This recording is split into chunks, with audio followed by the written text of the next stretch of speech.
Hello guys, for today's video, another blessing, another kain na naman tayo. Ito yung aking ulam ngayon, nilaga ko.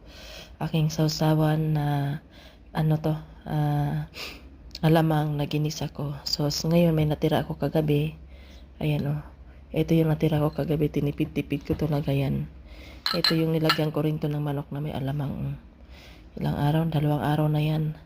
So, ito yung aking pagkain dito. So, kailangan talagang magtipid.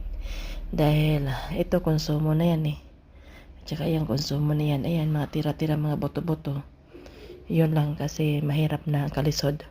So guys, thank you so much and thank you Lord sa blessing sa araw-araw na ang aking ulam dito ay talagang ulam ng katulong. Ayan, di ba? So, thank you so much sa bliss. And thank you so much again sa panood nyo. Paki-share, like, and